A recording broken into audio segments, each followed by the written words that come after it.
Sama Lukonde et tous les membres du gouvernement ressortissants du Grand Katanga ont été célébrés ce dimanche. C'était à Fleuve Congo Hôtel, nous dit Pati Tonia. Par leurs communautés respectives.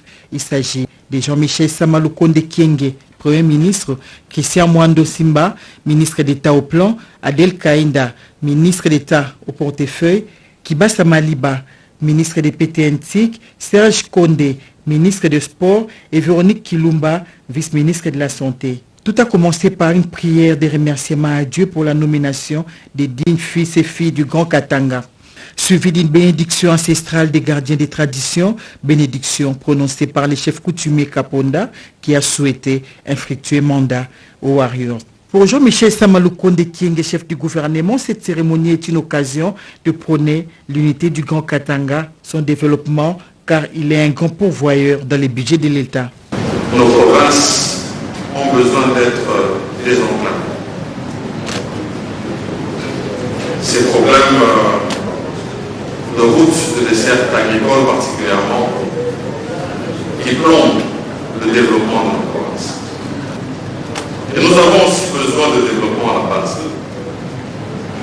Et nous avons choisi, nous, au niveau du gouvernement, pour entité le territoire. Et donc, nous allons travailler avec tous les acteurs que vous êtes pour apporter ce développement à la base. Ici, parce que je suis en famille, je peux d'ores et déjà annoncer que ce sont des travaux qui vont commencer incessamment.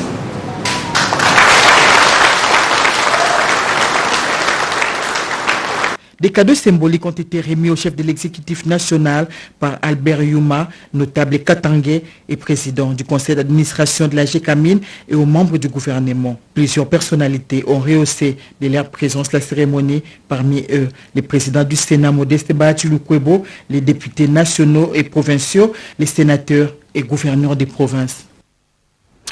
Ce sont des habitués de débats en plénière, mais il arrive deux fois qu'ils se déploient sur le terrain dans le cadre d'une mission parlementaire. Le contrôle, c'est exactement la raison du déplacement d'une délégation des sénateurs au port de Matadi dans le Congo central. La délégation voulait s'assurer de l'arrivée effective de matériel destiné à la construction de la centrale hydroélectrique de Kalima. Nous sommes dans le Maniema. Sandra Nyangui.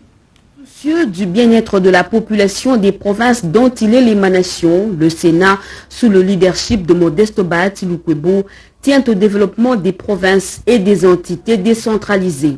C'est dans cette optique qu'une importante délégation des honorables sénateurs était en mission de travail dans la province du Congo central, à Matadi, au port international de l'Aix-Onatra, en vue de s'assurer de l'arrivée effective d'un lot important de conteneurs contenant des matériels destinés à la construction de la centrale hydroélectrique de Rutshurukuru dans la province du Maniema.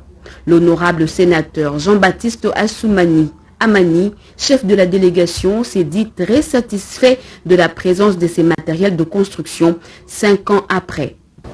Cette mission a été diligentée par le professeur Bahati Lukwebo, président du Sénat, pour enquêter ici au port de l'ECPT si les conteneurs sont là, qui ont été importés par le BSECO, c'est-à-dire les matériels mécaniques, les ateliers mécaniques et autres intrants relatifs à la réhabilitation de la centrale hydroélectrique de Kalima qu'on appelle Rutshurukuru. L'élu du Maniema rassure sa base que grâce à la volonté politique du chef de l'État, Félix Antoine Tshisekedi Tshilombo, ce projet qui était en veilleuse depuis plusieurs années va se concrétiser dans un bref délai. Ces conteneurs vont être... Il a eu une assiduité dans le contrôle des véhicules aux frontières pour épargner les consommateurs congolais du pire.